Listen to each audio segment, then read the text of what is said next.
اعوذ باللہ من الشیطان الرجیم بسم اللہ الرحمن الرحیم۔ مرشد حقیقی کی تلاش آج کے دور میں اگر ناممکن نہیں تو انتہائی مشکل ضرور ہے۔ جس طرح خالص چیز کا ملنا مشکل ہے، اسی طرح حقیقی مرشد کامل کا ملنا بھی انتہائی مشکل ہے۔ البتہ تلاش کرنے والوں کے لیے کچھ بھی مشکل نہیں ہوتا۔ معروف مثال ہے من جد وجد، جس نے کوشش کی اس نے پا لیا۔ انسان بڑے خلوص کے ساتھ اللہ رب العزت کی بارگاہ میں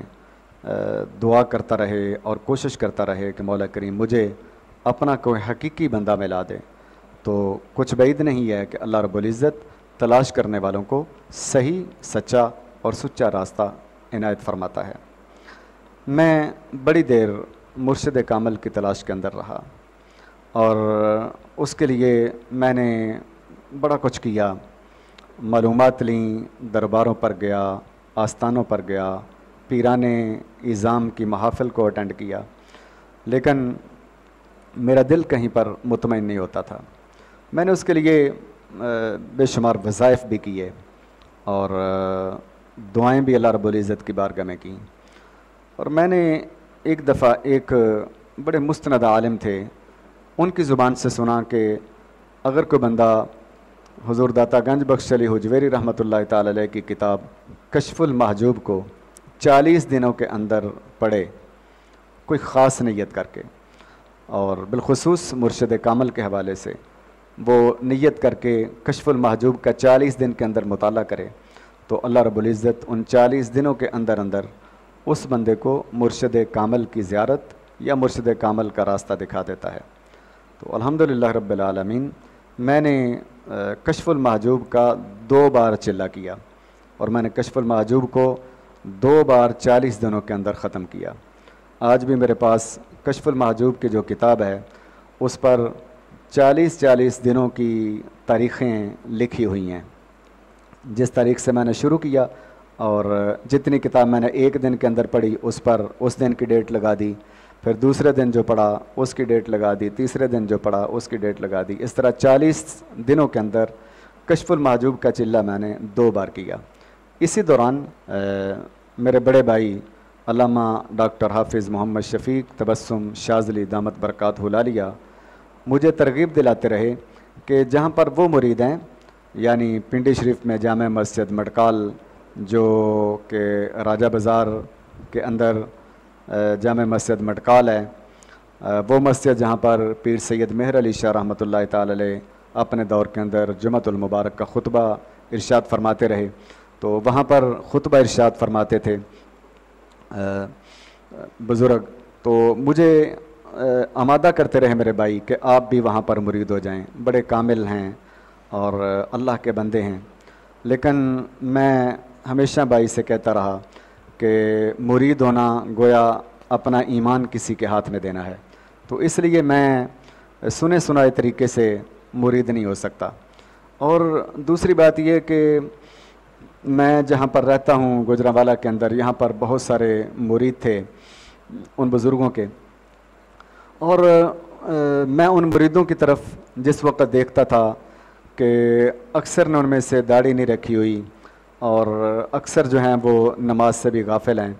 تو میرے ذہن کے اندر یہ سوال پیدا ہوتا تھا کہ اگر پیر اتنا کامل ہے تو مریدوں کی یہ حالت کیوں ہے؟ وہ کامل کیوں نہیں؟ وہ شریعت کے دائرے میں کیوں نہیں آ رہے؟ تو انہوں نے شریعت کا لبادہ کیوں نہیں اڑا ہوا؟ اور وہ مسجد کے ساتھ متعلق کیوں نہیں ہیں؟ تو اس طرح کے سوالات میرے ذہن کے اندر آتے رہے۔ بہرحال میں ایک دن ایڈریس لے کر بھائی سے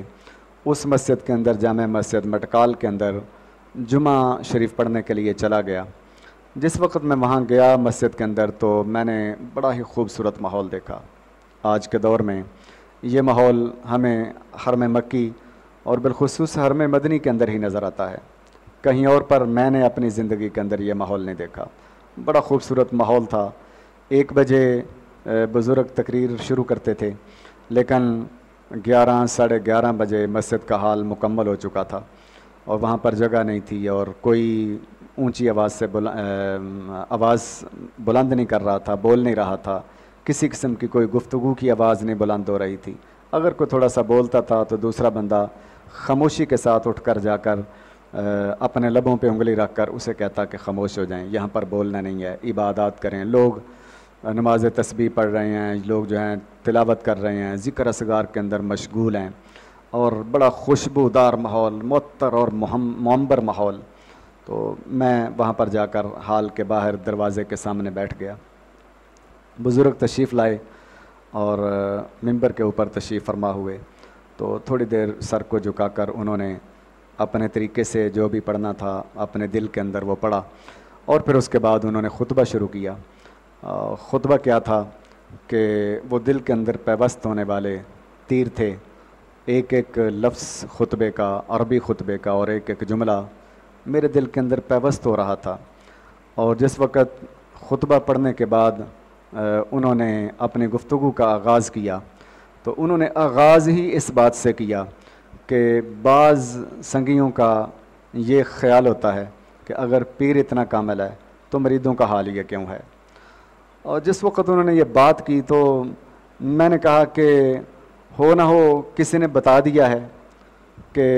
کوئی بندہ جو ہے وہ اس اعتراض کے ساتھ آ رہا ہے،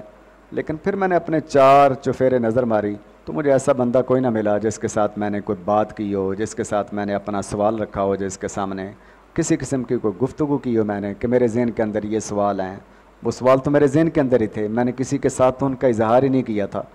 تو مجھے اس وقت یہ محسوس ہوا کہ جو کریم آقا صلی اللہ علیہ وآلہ وسلم نے ارشاد فرمایا اتقوا بفراست المؤمن فإنہ ینظر بنور اللہ، مومن کی فراست سے ڈرا کرو کہ وہ جب دیکھتا ہے تو اللہ کے نور کے ساتھ دیکھتا ہے۔ مجھے یہ محسوس ہوا کہ میرا دل ایک کھلی ہوئی کتاب کی طرح ان بزرگوں کی آنکھوں کے سامنے ہے، اور میرے دل کے اندر جتنے سوالات ہیں وہ اسے ترتیب وائز پڑھتے جا رہے ہیں اور ان کا جواب دیتے جا رہے ہیں۔ حاضرین محترم، میں آپ کو بہت ساری باتیں نہیں بتاتا چونکہ ویڈیو بہت لمبی ہو جائے گی، لیکن ایک بات جو سوال میں نے کیا ہے اس کا جواب جو انہوں نے دیا وہ میں ضرور آپ کے سامنے رکھنا چاہوں گا تاکہ آپ کے ذہن کے اندر بھی یہ اشکال باقی نہ رہے۔ تو میرا سوال یہ تھا کہ اگر پیر اتنا کامل ہے تو مریدوں کا حال یہ کیوں ہے؟ تو انہوں نے اس سوال کا جواب دیا۔ انہوں نے کہا کہ اگر سوال یہ ہو کہ پیر کو اگر دیکھنا ہو تو اس کے مریدوں کو دیکھو کتنے کامل ہیں، تو پھر یہ سوال تو جائے رسول کریم صلی اللہ علیہ وآلہ وسلم پر بھی جائے گا، نعوذ باللہ، کہ کوئی کہہ سکتا ہے کہ اگر نبی اتنا کامل ہے تو اس نبی کے امتیوں کا حال یہ کیوں ہے؟ ہم تو اپنے ارد گرد دیکھتے ہیں کہ سرکار صلی اللہ علیہ وآلہ وسلم کی امت کس حالت کے اندر زندگی گزار رہی ہے۔ ہم دیکھتے ہیں جھوٹ، فریب، بے ایمانی، بددیانتی، دغا بازی، ملاوٹ، ہر عیب ہے جو اس امت کے اندر پایا جا رہا ہے، جبکہ اللہ رب العزت نے اپنے نبی صلی اللہ علیہ وآلہ وسلم کو عیب کے شبہ سے بھی پاک پیدا فرما کر بھیجا تھا۔ تو انہوں نے فرمایا کہ یہ اعتراض تو پھر نبی پر بھی جاتا ہے، تو یہ مطلب نہیں ہے کہ اگر امتی جو ہیں بد عمل ہو گئے ہیں تو اس کا مطلب یہ نہیں ہو سکتا کہ نبی جو ہے وہ کامل نہیں ہے۔ اور اسی طریقے سے پھر تھوڑا سا آگے بڑھ جائیں تو یہ اعتراض تو اللہ تعالیٰ پر بھی جاتا ہے کہ اگر اللہ تعالیٰ اتنا کریم ہے اور اللہ تعالیٰ اتنا رحیم ہے اور اللہ رب العزت اتنا رحمان ہے اور اتنی محبت کرنے والا ہے اور اتنا کامل ہے اللہ رب العزت، تو پھر اللہ کے بندوں کا یہ حال کیوں ہے؟ اللہ کے بندے جو ہیں گناہوں کے اندر مبتلا ہیں۔ تو اور بھی انہوں نے کچھ باتیں اس حوالے سے بیان فرمائیں، تو جس وقت میں نے ان کا بیان سنا تو وہ بیان نہیں تھا، وہ میرے دل کی آواز تھی، وہ بیان نہیں تھا، وہ میرے ذہن کے اندر پیدا ہونے والے سوالات کا ایک مفصل اور قابل اطمینان جواب تھا۔ اب میرے پاس دوسرا کوئی راستہ نہیں تھا کہ میں راہ فرار اختیار کروں، میرے پاس کوئی وجہ ہی نہیں تھی کہ میں ان کی ارادت سے ہاتھ کھینچوں، یہی تو میں چاہ رہا تھا، اسی کی تو مجھے تلاش تھی، تو اسی وجہ سے تو میں نے کئی سال اپنے بتا دیے تھے۔